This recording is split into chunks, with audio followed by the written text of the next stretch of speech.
সে কষ্ট লাঘব করতে যে সে নিজেই শহীদ হয়ে গেছে।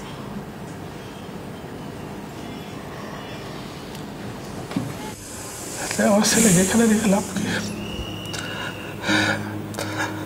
বাসায় নিয়ে যাব। অনেকগুলো ছবি ছোট ছোট ছোট ছোট কাট করে রাখা একটা মোবাইলের ফ্রেমের ভিতর, ওইটার ভিতরে দিয়ে আমার বান্ধবী পইরা রয়েছে রক্তাক্ত অবস্থায়। পরে যে যখন বললো যে আপনার লং মার্চ টু ঢাকা ডাক দিল, তখনও আমার পরিবারের একজন হয়ে চলে এসেছে। আমরা মেয়েরা যেরকম টিপ পরি না, আমার মনে হয় কি আমার বাইটার কপালে একটা টিপ পরায় রাখছে, ছোট্ট এত একটা ছিদ্র হয়ে রয়েছে, কিন্তু পিছে আমার ভাই কিচ্ছু ছিল না। ছেলেরা যখন মারা যায় তখন তো টুপি পরায়, আমার রাব্বির এক্সট্রা এক গজ কাপড় মাথার ভিতরে ঢুকাই দিতে হয়েছে। যে 6 জন ছিল, একজন জীবিতও ছিল, জীবিত মানুষকে আগুনে পোড়ায় মারছে। আমরা ঢাকা মেডিকেলতে বাইক করে 2 বোন রাব্বিকে নিয়ে কাঁধে নিয়ে মিছিল করছে আমার ভাইয়ের বিচারের জন্য।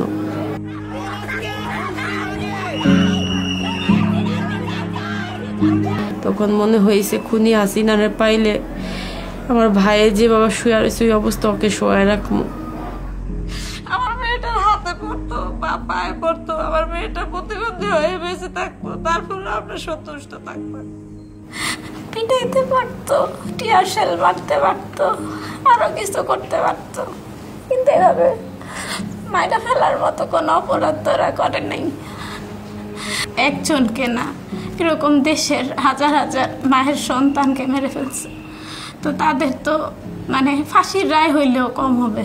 এবং প্রত্যেকের যারা এই মানে কমান্ড মানা থেকে শুরু করে কমান্ড দেওয়ার কাজ করছে, প্রত্যেকের বিচার চাই।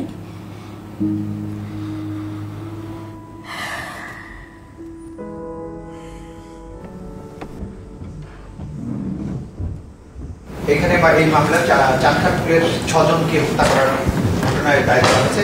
মোট আসামি 8 জন, তার মধ্যে 4 জন পলাতক আছেন, 4 জন উপস্থিত আছেন। যখন আবু সাইদের মৃত্যুর দৃশ্য দেখি, যখন ইয়ামিনের যে আপনার মৃতপ্রায় বডিটা আপনার এপিসি থেকে ফেলে দিল সেটা দেখি, তারপর রাব্বির লাশ নিয়ে তার 2 বোন মিছিল করছে ঢাকা শহরে বিচারের দাবি জানিয়ে, যাত্রাবাড়িতে নির্মম হত্যাকাণ্ডের ঘটনা দেখি, একটা ফুটেজ আছে একটা আহত ছেলে আপনার তাকে তার বন্ধু উদ্ধার করে নিয়ে যাচ্ছে, সেই অবস্থায় সম্পূর্ণ আনআর্মড, সেই অবস্থায় পুলিশ গিয়ে গুলি করে মেরে ফেলছে। এগুলি যখন দেখি আমার নিজেরই তো প্রচণ্ড একটা জিজ্ঞাসা ভেতরে জন্ম নেয় যে এই বিচার কবে হবে, এতে শাস্তি দেখতে চাই। তো আমরা এই জিনিসটা বুঝি যে জুলাই গণ অভ্যুত্থানকালে আমাদের এই গণ অভ্যুত্থানের ভেতর দিয়ে আমাদের সবচেয়ে বড় যে আকাঙ্ক্ষাগুলো জন্ম নিয়েছে তার মধ্যে অন্যতম হচ্ছে জুলাই গণহত্যার যে বিচার। এই যে বিচার সেটা কোন পদ্ধতিতে কিভাবে করা হবে সেটা নিয়ে প্রথমে আলোচনা ছিল। যেহেতু আমাদের দেশে ইন্টারন্যাশনাল ক্রাইমস ট্রাইব্যুনাল অ্যাক্ট 1973 নামে একটা স্পেশাল আইন আছে, যে আইনটা করাই হয়েছিল বাংলাদেশের মধ্যে সংগঠিত কোনো মানবতা বিরোধী অপরাধের বিচার করার জন্য। কারণ 56,000 বর্গমাইল জুড়ে অপরাধটা হয়েছে, পুরো পুলিশ বাহিনী এর সাথে ইনভলভ ছিল, আওয়ামী লীগের সাথে ছাত্রলীগ যুবলীগ এখানে এসেছে, এর সাথে কখনো কখনো বিজিবি যুক্ত হয়েছে, র্যাব যুক্ত হয়েছে, গোয়েন্দা সংস্থাগুলো যুক্ত হয়েছে। আমরা যদি একসাথে বিচার করতে চাই কয়েক লক্ষ মানুষের বিচার করতে হবে, যেটা প্র্যাকটিক্যাল না। সেক্ষেত্রে আমরা প্রায়োরিটাইজ করেছি যে এখানে টপ কমান্ডার যারা আছেন, প্রাইম মিনিস্টার, মিনিস্টার্স, ক্যাবিনেটের অন্যান্য সদস্য, এমপি, তারপর বিভিন্ন বাহিনীর প্রধান, জেনারেলরা, পুলিশের আইজিপি, এদেরকে আমরা যাদের নির্দেশে অপরাধটা সংগঠিত হয়েছে এবং যারা ছিলেন অপরাধগুলোর সংগঠনের প্রধান কাণ্ডারি, তাদেরকে আমরা এখানে বিচারের জন্য নিয়ে আসবো। আমি ফার্স্ট আমার ইন্টারাক্ট হয় ডিভি হারুনের সাথে। তো উনি আইসিইউতে ঢুকে বলতেছে, কই থাকোস, কিসে পড়োস, ফ্যামিলিতে কে কে আছে, আন্দোলনে কেন গেছিলি? ওরা গুলি করছি মেরে ফেলার জন্য, ওরা তো এখানে চিকিৎসা দেওয়ার জন্য না, ওরা দেশদ্রোহী, এগুলো বলতেছে। এই হাতের ভিতরে তালার ভিতরে ভাইয়ের মজক আসছে, এই জায়গাটা গুলি মারছে, আমার বাদি ক্র্যাক করে মজকটা বাই করে দিচ্ছে। একটা গরু জবাই করলে যেভাবে রক্ত যায়, আমার মেয়েটার রক্ত ঠিক এইভাবে মনে হয় কেউ জবাই করে দিচ্ছে আমার মেয়েটাকে। এত রক্ত আমি বুঝতেছি না, মানে শব্দ হইতেছে, মাথা থেকে যে রক্তটি পড়তেছে শব্দ হইতেছে, এমন রক্ত। আমি কোন দিক দিয়ে ছাপ দিব মেয়েটার? আমি দেখি ছাপ দিতে গেলে মাথা আমার হাত ঢুকে যায়। খুনের বিচার তো খুন, উনি যে মারছে এটা তো সবাই জানে। একটা দেশের সরকার না বললে তো এতগুলা বুকে পুলিশ গুলি যা করতে পারতো না। গভর্নমেন্ট যখন আমাদেরকে প্রসিকিউটর হিসেবে অ্যাপয়েন্ট করলো, তখন আমি বিজ্ঞ চিফ প্রসিকিউটর এবং আর একজন প্রসিকিউটর, এই 3 জন প্রসিকিউটর জয়েন করলাম। করে বিল্ডিংয়ের ভিতরে গিয়ে এজলাস রুমে দেখি পানিতে ডুবে আছে এজলাসটা। আলমারিগুলো তারা ফেলে রেখে চলে গেছেন, চাবিগুলো নিয়ে চলে গেছেন, ডকুমেন্টসগুলো যত্রতত্র পড়ে আছে, বৃষ্টিতে ভিজে যাচ্ছে। আদালত ভবন যেটা, সেটা রেনোভেট করতেই আমাদের চলে গেছে 1 মাসের মতো সময়। আমরা এই রেনোভেট করার পর নতুনভাবে বিচারক নিয়োগ, প্রসিকিউশন টিম নিয়োগ, তদন্ত টিম নিয়োগ করার পর আমরা কাজটা শুরু করতে পেরেছি হচ্ছে নভেম্বর মাস থেকে। পরিকল্পিতভাবে যেটা ধ্বংস হয়েছে, পলায়ন করার পূর্বে এই রেলিভেন্ট এভিডেন্সগুলো কিভাবে ধ্বংস করতে হবে সেটা সুপরিকল্পিত উপায়ে সেটা করা হচ্ছে। 4-5টা মামলার ইতিমধ্যে বিচার কাজ শুরু হয়েছে। এখন আমাদের ডাইনিংয়ে যে গ্লাস থাকে ওই প্যাকেটের মধ্যে আমরা 4টা গ্লাসে এখনও রেখে দিই। আমরা আমাদের গ্লাসে পানি খাই, মনে করি ও আসলে ওর গ্লাস নিয়েও পানি খাবে। 100 বার বলতো আমার আব্বু কই আসতে 1 বছর হয়ে গেছে, আব্বুরে ডাকে না। আইনের মধ্যে একটা প্রবাদ আছে যে বিচার শুধু করলেই হবে না, দুনিয়াকে দেখাতেও হবে যে ন্যায় বিচার হয়েছে। Justice is not only be done but it must be seen to have been done. এই যে বিভিন্ন ডাটা পয়েন্ট থেকে অথবা বিভিন্ন সোর্স থেকে একটা ক্রস চেক করে একটা ব্যক্তিকে শনাক্ত না করা পর্যন্ত তাকে তো আমরা আসামি হিসেবে আনতে পারি না। অথবা একজন ব্যক্তি সাক্ষী দিতে চায়, সে আসলে এখানে ছিল কিনা, ভিডিওটা উনিই করেছেন নাকি উনি আসলে কারো থেকে ভিডিওটা কপি পেয়েছেন, তো এটাও তো আমাদের নিশ্চিত হতে হচ্ছে। তদন্ত করার ক্ষমতা হচ্ছে পুলিশের।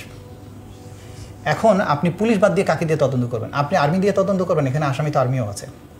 আপনি বিচারক দিয়ে তদন্ত করবেন, বিচারকরাও এখানে আসামি আছে, ম্যাজিস্ট্রেটরা আসামি আছে। সুতরাং আপনাকে কাউকে না কাউকে তো নির্ভর করতে হবে। সেই ক্ষেত্রে বের করতে হবে সৎ, দক্ষ, আইন জানে, প্রসিডিওর জানে এমন কাউকে এখানে নিয়োগ করা, এবং সেই তদন্ত কিন্তু যে তদন্তকারী কর্মকর্তারা তদন্ত করছেন তাদেরকে সুপারভাইজ করার জন্য কিন্তু প্রসিকিউশন আছে। জিয়াউল হাসান সাহেব সশরীরে 5ই আগস্টে নির্দেশনা প্রদান করে ইন্টেন্সিতে সমস্ত ডেটাগুলো ডিলিট করে দেওয়ার ব্যাপারে, এবং সেই অনুযায়ী অপারেটর সেই কাজটি করে ফেলে এবং ওনার অধীনস্থ কর্মকর্তাও সেই একই নির্দেশনা পালন করে থাকে। পরবর্তীতে আমরা অডিট লগ এবং রিকভারি সফটওয়্যার এফটিকে সহ আর রিকভারি সহ আমরা এই এফটিকে ইমেজার এবং স্টুডিও আর স্টুডিও সমন্বয়ের মাধ্যমে অডিট লগের সমন্বয় করে মূল ডেটাটা আমরা রিকভার করি। আমরা শুধু একদিন চার্জ ফ্রেমের দিন, আদালতের কাছে ফরমাল চার্জের দিন আমরা অল্প একটু দৃশ্য দেখিয়েছিলাম। সেই সময় ওই দৃশ্য দেখে সবাই নিস্তেজ হয়ে গেছে, আদালতের পিনপত নীরবতা হয়ে গেছে। তরঙ্গ দৈর্ঘ্য, কণ্ঠের শব্দ, শক্তি প্রয়োগ, গতি নিরীক্ষা করে তারাও একটা ইন্ডিভিজুয়ালি ইনভেস্টিগেশন করেছে এবং আমাদের সাথে সহমত হয়েছে যে নিরঙ্কুশভাবে এটা একটা অকাট্য যুক্তি এবং এই অডিও ক্লিপটি সঠিক। ডিএমপি কমিশনার জনাব হাবিবুর রহমান, হাবিব শাহের ওয়াকিটাকিতে ইনস্ট্রাকশনটাই ছিল all station alert, CR fire open. এই ধরনের কনভারসেশন যখন আমরা পাই আমাদের কাছে আছে।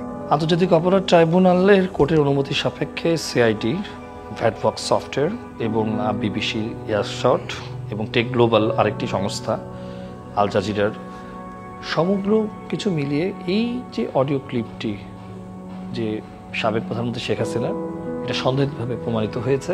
এই বিচার করার ক্ষেত্রে আমরা যে অকাট্য সাক্ষ্য প্রমাণ পাচ্ছি এবং যে গভীর বিচার বিশ্লেষণ করে আমরা এই বিচারটা করছি, এটাতে আমাদের এই বিচার নিয়ে প্রশ্ন তোলার কোনো অবকাশ থাকবে না। কিন্তু আমরা বিচারের মাধ্যমে যেটা অর্জন করতে চাই যে ভবিষ্যতে এই দেশে আর কখনো কেউ এইরকম স্বৈরশাসক হয়ে উঠবে না। কোনো সরকারের পক্ষেই ভবিষ্যতে এই বিচার কাজ থেকে সরে আসার কোনো রকম স্কোপ নাই, এবং আমি বিশ্বাস করি যারা গণ অভ্যুত্থানের প্রকৃত শক্তি তারা কোনোদিনও এই বিচারের দায়িত্ব থেকে কখনো সরে আসবে না। বিচার নিয়ে আমাদের হতাশার কিছু নাই। চোখটা বন্ধ করে জাস্ট ভাবেন যে আপনার ছেলেটা সিক, আপনার কাছে কেমন লাগে। আর আমি তো আমার সন্তানটাকে হারাই ফেলছি। আমি হসপিটাল থেকে কোলে করে বাসায় আনছি। আমার চোখের সামনে আমার ছেলেটাকে হেরামের কাপড় পরানো হয়েছে, মাটি দেওয়া হয়েছে।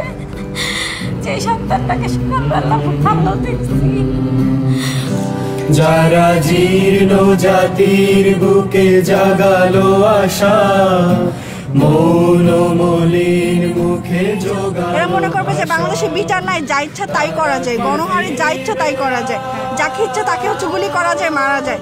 বিচারটা এই জন্য হওয়া দরকার যেন এই ঘটনা আর কখনো না হয়। যারা জনগণের রাজনীতি করার নাম দিয়ে মানুষকে খুন করে, জনগণকে খুন করে, তাদের তো অবশ্যই বিচার হওয়া উচিত। একটি সুন্দর সুষ্ঠু বাংলাদেশের জন্য যে আন্দোলন, সেটা প্রতিষ্ঠিত করার জন্য সর্বপ্রথম যেটা প্রয়োজন সেটা হচ্ছে জুলাইয়ের যে হত্যা, এই হত্যাকাণ্ডের বিচার। এখানে অনেক সাধারণ জনগণ মারা গেছে, আমি চাই সাধারণ মানুষের একটা সঠিক বিচার হোক। যদি এই বিচার না হয় তাহলে সামনে যদি আবার কোনো এই ধরনের কোনো ঘটনা ঘটে তাহলে বিচার হবে না। নিজের যে মারা যাওয়ার যে বিচারটা সেটা নিজে চাইতে পারছে না। সাধারণ মানুষকে, সাধারণ যে ছাত্র জনতা তাদেরকে হত্যা করা হয়েছে এক কথায়, তো বিচার তো অবশ্যই চাই। আমরা যদি বিচারটা না পাই তাদের সাথে বেইমানি করা হবে। অবশ্যই আমরা বিচার চাই। মুক্তির মন্দির সোপানো তলে কত প্রাণ হলো বলিদান, লেখা আছে অশ্রু জলে, লেখা আছে অশ্রু জলে।